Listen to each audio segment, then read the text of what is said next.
Hey, seventh graders, hope you all are doing all right. We're going to give this whole online learning thing a shot. We're going to make some videos for y'all and work through the lessons. Most of it should look pretty much like we do in class.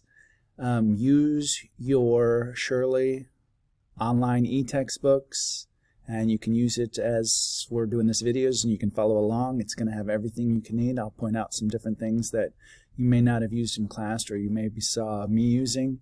But all of us should be pretty familiar to you. We're going to start out with something easy, writing assignment.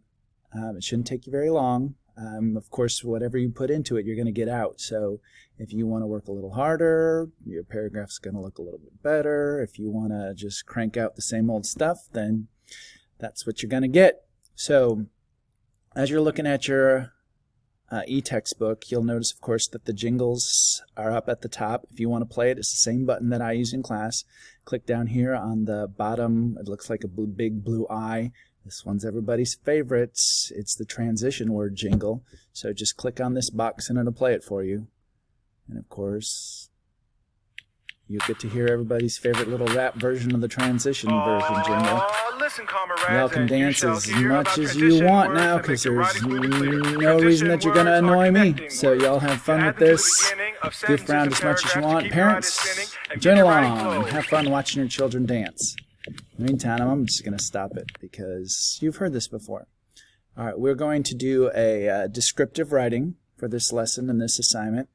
I would suggest you kind of read through a little bit like we kind of do in class. A lot of this is going to be review. First of all, talking about descriptive writing, just to summarize, when you're doing a person, place, thing, idea, you need to show your audience with your words, not just tell them about it. If you try to tell them about it, it's going to be boring. You're going to be, like your book says, an artist using words instead of paint to paint a picture. So like your book says, you can use nouns, verbs, adverbs, adjectives, instead of just tree. You know how many different kinds there are: oak, sycamore, chestnuts. Verbs are my favorite. You know how many different ways there are of saying walk. You can run, jog, sprint, mosey, limp. Any of those would be better than just walk. Adverbs, they use as an example, sadly, so drearily, remorsefully, mournfully. Instead of nice as an adjective, delicate and refined and agreeable. Again, use your words to paint a picture, not just tell everybody about it. There are many things that you could describe in your paragraph. We've got some different guidelines for different types of descriptive paragraphs. You could do a person. Now that could be just a physical description, and you want to be pretty exact and specific so that your audience can see the exact same person you can. I'd also try how they act, how they walk, how they talk. Different versions to be a more creative paragraph. You can do an animal, obviously how it looks, but how it moves, how it attacks, how it defends itself. Plants will mostly be a description. You want to pretend like you're writing for an encyclopedia or something like that. An event, you could use any timeline event in our classroom to describe the who, the what, the when, the where, the how, but also how did it smell? What are the feelings of it? Is it fear? Is it anger? Is it courage? An object, you could do any object from your house or something that you like, anything from the timeline event. A place, we've talked about many different things in Learn by Heart Geography or on the timeline. There's all kinds of different places. And then nature and feelings are also some other suggestions that they give you. Here's your book's example of a descriptive paragraph. Obviously, you want to start with a topic sentence. There's, as I remember seeing the ocean for the first time. Give me the topic, but also give me the direction you want to go, kind of an opinion. Obviously, we've talked about how a paragraph about how you love the ocean or how you thought the ocean was disgusting are two completely different paragraphs. So make sure you give me a direction in your topic sentence. The body of your paragraph, use concrete, specific nouns, vivid verbs. Give me the adjectives that help to paint that picture in your reader's mind. For your concluding sentence, restate, re-summarize your points. Give us an idea of a closure and not one of those sentences, and this is what I think about the ocean. Everybody gets bored with those. Keep in mind your traits for effective writing, which is on the next couple of pages of your e-textbook. Ideas, obviously your writing assignment will give you a couple of suggestions, but make sure it's a topic that you're kind of excited about, something that you'll be able to talk about. Organization.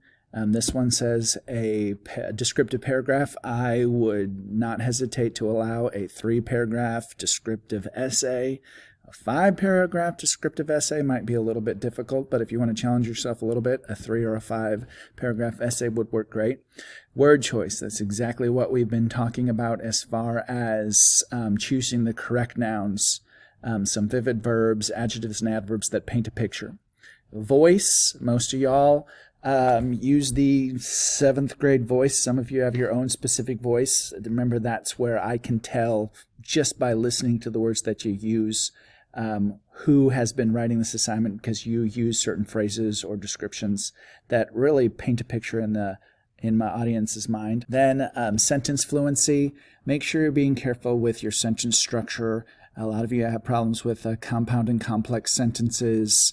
Make sure that it flows properly. Use different kinds. A little bit of simple sentence here, compound there, complex every once in a while. And then finally, conventions would be the mechanics, the spelling, the punctuation, the grammar, the sentence structure again. Your assignments on page 369 is writing assignment number 19. Please label it as best you can.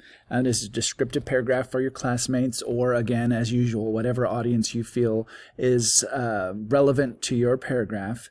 Some choices are: an experience I'll never forget, a blue mood, something that is broken, my favorite mouse pad, a room other than one in my house, a room in my house, or topic of your choice. Again, I like the events being a timeline event, a person from the timeline, a thing from the timeline, a place from the timeline. Any of those will work.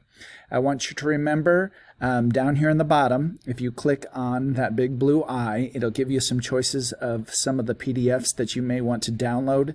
If you click on the pre-writing descriptive paragraph, it will pull up a PDF that will look just like this. Label everything you can so we can keep track, especially since this is completely new and different for all of us. Organization is going to be critical. I'd also like you to, on the back, give me a brainstorm, Annie. Just draw it out. Remember, the topic should be already decided for you. The issue is a question. What do you want to answer? And your thesis statements, especially if you're going to decide to do a 3-paragraph essay, is the answer to your question. The brainstorm different topics. Give me affirmative things about your brainstorm, negative things, and interesting is just stuff that doesn't quite fit where you want it to go.